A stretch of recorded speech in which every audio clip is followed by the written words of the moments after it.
Fun fact: I was on the math team in middle school and high school. Oh, wow. So definitely not the football stereotype. No, no, I guess not. This is Fred Richani of TSC here to present you guys with my interview with Dylan Cole, standout linebacker of the Houston Texans. He was a stud at Missouri State, went undrafted, and he could have let that affect his NFL dream. He could have said, you know what, I'm going to throw in the towel. I'm done pursuing my pro football career. But he said, nope. He's going to keep going for it. And going for it he did. And now he is a major contributor to the vaunted Houston Texans defense and on special teams. So sit back, relax, and enjoy my interview with the man who's looking to break out in 2019 on a Super Bowl contender, Houston Texans linebacker, Dylan Cole. Really excited about this season. Glad I can be on this Skype with you. How relieved are you guys that you weren't selected for Hard Knocks? Yeah, I'm not. I wasn't here when they did the first Hard Knocks. I watched it though, but definitely, it's definitely a lot better not to have cameras out there. Especially we're having camp in Houston this year, so it's not going to look too good out there for a while until we get used to that Houston heat with all those pads on. You went undrafted. You showed some real promise in your rookie season. 2 picks, 1 return for a touchdown, 25 tackles. You had a freak, I believe it was a freak wrist injury last season. Yeah, I dislocated my wrist week 3. And it ended up coming back. And I mean, the Texans look prime for, I don't want to jinx you guys, but a potential Super Bowl run. I mean, the last couple of years, they've been kind of rebuilding. They got Deshaun Watson. They got a lot of other young cats in there. And now it looks like you guys really have some real expectations. How are you approaching the 2019 season, going from a guy that, a lot of people didn't expect much from, and now somebody that's like, oh, wow, okay, he was balling out his rookie season. He was balling out when he did play in 2018, and now here's the next jump. Our expectation, we're always championship mindset. That's our thing every day. I mean, we go in, work like champions and think like champions, act like champions. So when it comes down to it, that we can be the champions. So yeah, we're really excited about this season. We understand, how the NFL works. I mean, we were 11-5 going to the playoffs last year, and I think 10 of those games came down to the last quarter, last drive. And so we understand that we've got a lot of work to do, and we understand also that other teams are working as well. So, and our deal is that we just got to do our part and work. But we do have a lot of great pieces, and we're really excited. We got a lot of great people coming back, and like I said, hopefully I can be healthy this year and help the team win.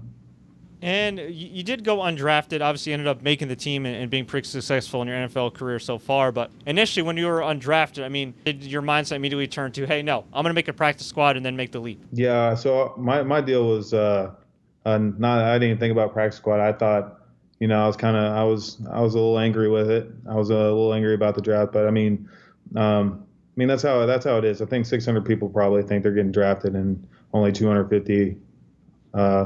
Normally get drafted. So yeah, so I was a little angry. I had a chip on my shoulder going into it, and I got a lot of calls after people trying to offer me that undrafted contract or whatever. But yeah, for me, I think it was just understanding that I get an opportunity, so just take advantage of that opportunity. I told myself, I wrote it down every day, find your niche and build on it, and that's what I did, and the plan's worked so far. I just got to stay healthy.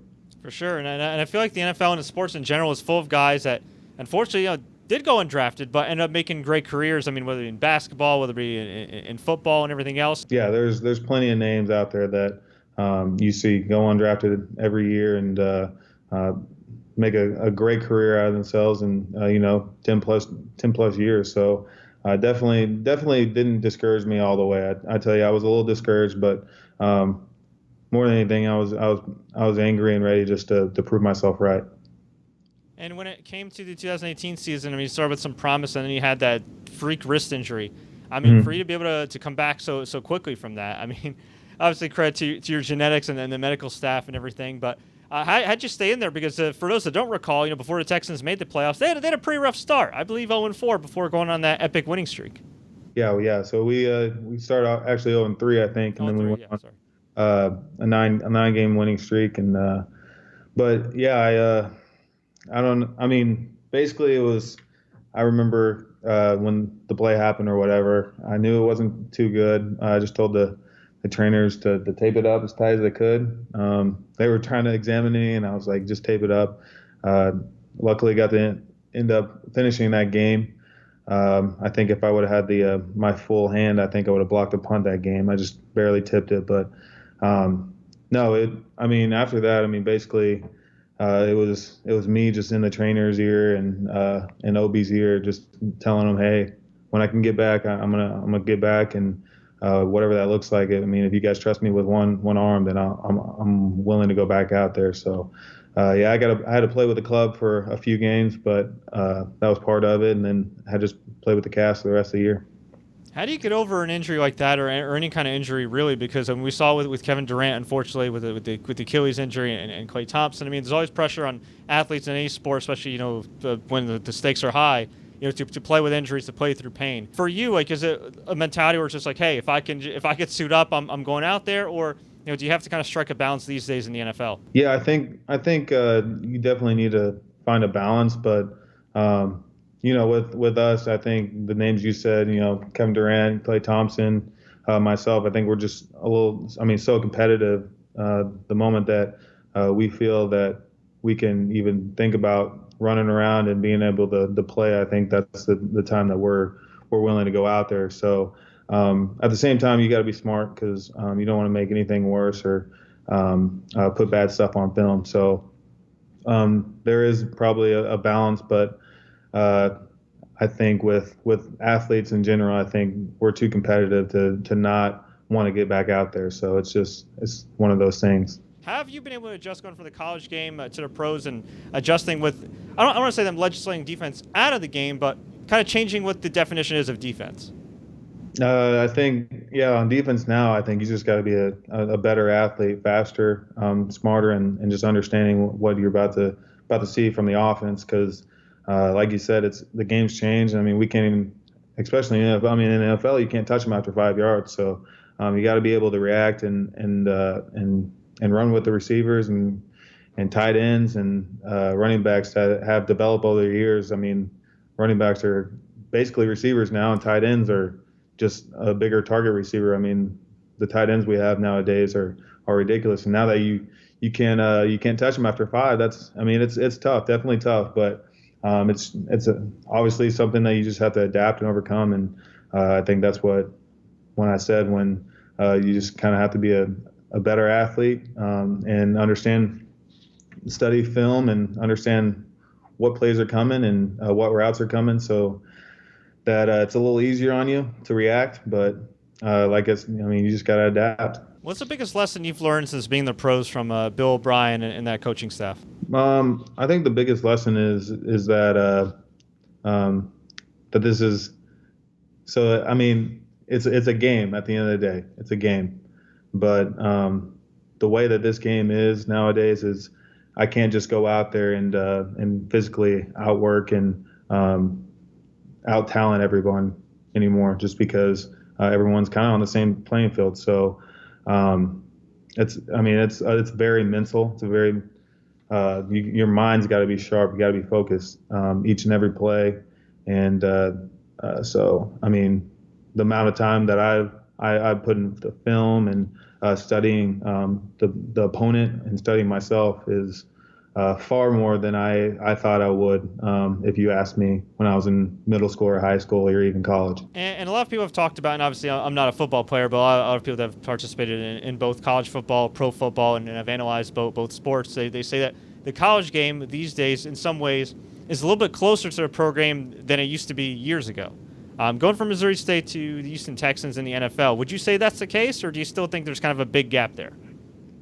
I would say there's a gap, definitely, but I think the college coaches get to, we get college coaches all the time coming in for the Texans. So, they get to learn and understand how the system of the NFL works, and then they can bring back what they believe in back to the college. And I think college coaches are starting to do that a little bit more. And but yeah, I mean there is definitely a little bit of a gap, but I wouldn't say too much of a gap. I think everybody's starting to get the same mindset when it comes to preparing and organizing your team. But I think the workouts are a little different. I know college, man, they would kill you before you left. So we definitely in the NFL, it's more about taking care of your body and doing the lifts right and stuff like that. I think in college, you're just trying to break it down mentally. So it's almost like a boot camp. And you've certainly exceeded expectations so far in your NFL career. And one guy who's had to meet some really high expectations that's done well so far is your quarterback, Deshaun Watson, who was definitely balling out last year, balled out his rookie year before getting injured. Can you just talk a little bit about his progress and what he means to the team as far as like being a locker room guy and just what he brings to the table? Maybe some of the things that we don't necessarily see on the field? He's a very authentic guy. I think what you see is what you get. And he's very he's got a swagger. He's relaxed. He's calm, and he's developed into a great leader. He's a good friend, and I mean, great teammate. I mean, there's a lot of positives that you can say about him. So he's one of those guys that the guys everyone looks to for leadership, and he brings he's got a vibe to him that is always positive. So it's great to have him around and great to have him in the locker room. I think anytime you get someone with that status and knows how to play really well, and then you combine it with great leadership and good character, I think that's pretty rare. Now we like to do some quick hits around here, some random rapid fire questions just to get to know you a little bit more. Are you ready? Yeah, go ahead. All right. Favorite spot to eat in Houston? Steak 48 or Lupe tortilla. Besides the food, what's your favorite part about playing in Houston? Teammates. I love our organization. Funniest teammate? Could be in college, could be in the Texans locker room. That's tough. I think I'm gonna say Brandon Dunn. Okay, can you tell us any stories about him that you're allowed to tell on the air? No, he has all the jokes at any given moment. He's really witty with it. If you weren't a football player, what would you have been? Football coach, probably. Okay, if it wasn't anything football related. Nothing football related. Probably something to do with marketing. Oh, okay. So did you originally look into like doing like marketing, some type of advertising, work on an ad agency? Sales, advertising, promotion, something like that. What was your favorite subject in school? I'm guessing it might have been something in the math department. Yeah, actually it was. I used to. Fun fact: I was on the math team in middle school and high school. Oh wow! So definitely not the football stereotype. No, I guess not. Biggest adjustment that you've had to make going into the NFL? I think the biggest one is the way I eat. I used to feed myself some ridiculous stuff. Now I definitely got to watch what goes into my body so that prevent injury and all that good stuff. You were talking about how when you get on the field now, it's not just about talent; it's about mental. It's about the mental game, and because at the end of the day, a lot of these guys are on the same level as you, and right around there. So, what was the biggest mental lesson you learned? Like, was there a wake up call you had? Like maybe when your first couple games, I was like, wow, okay, this is definitely different from Missouri State. I think my wake up call was right when I got there, and they gave me an iPad, and we went through the base calls. What we call them is some plain Jane calls, and then we try to translate that into the rookie minicamp. And I felt like I had no idea what was going on.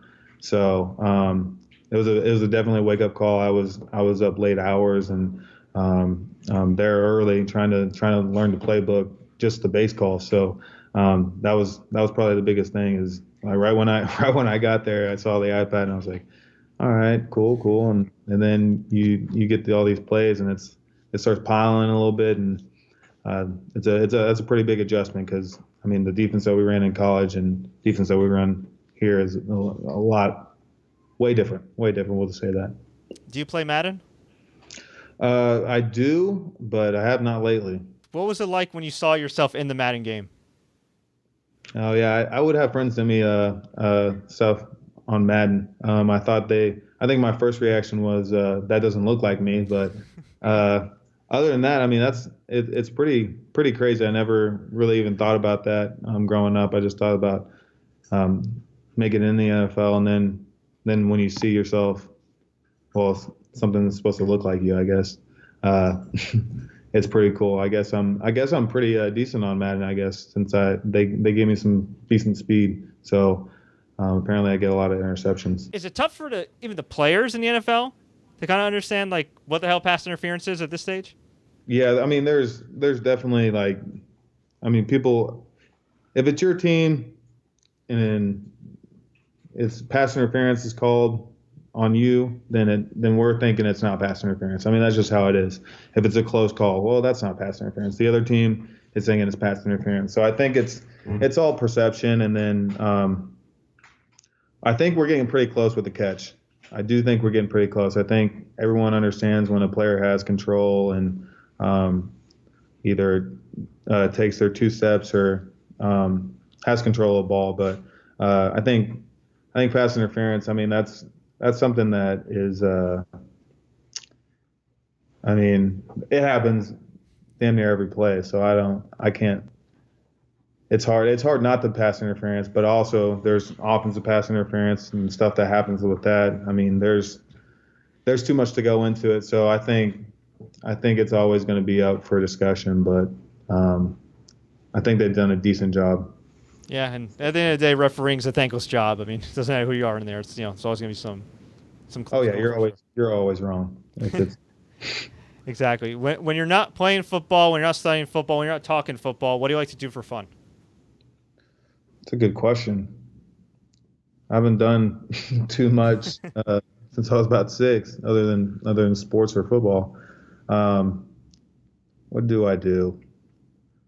You like to watch any shows on Netflix? You like to, yeah, do Soul Cycle? Like, what's your hobby? We'll do some shows on Netflix or HBO. We were big in the Game of Thrones for a while until they cut us off, I guess, and gave us that finale that wasn't what we were expecting. That was a pretty rough finale. I mean, I gotta say, without spoiling it for too many people, it's just like, man. I mean, you had this great run of like 8 years, and then within one season, you just slowly unravel, and we're like, oh man, we have a show to end. We only have 6 episodes. Oh, let's just don't worry about this. Jam it together and hope that everyone's happy. Yeah. Well, I think you speak for a lot of people, and they certainly feel your pain. And I would imagine that there's going to be a lot of guys on offense that are definitely going to be feeling your pain in the 2019 NFL season. So we'll get your head around this. What's the best piece of advice you give anybody hoping to have a successful pro career? I think what I said at the beginning of the deal is find your niche, whatever that is. If you're a receiver and you're running down on punt, running down on kickoff, if you're a placeholder, I don't know where you start, but you got to find your niche first, and then you got to build on that. And whatever that is, find it, and then just keep building. So I don't think there's much more to it. Obviously, you got to work hard, but you got to understand where they see you at first, and then you start proving yourself in other categories, such as like say me. So I found my niche on special teams now. Now I'm pushing. I push myself to third down defense, to package guy, and then now I'm trying to prove that I'm every down linebacker.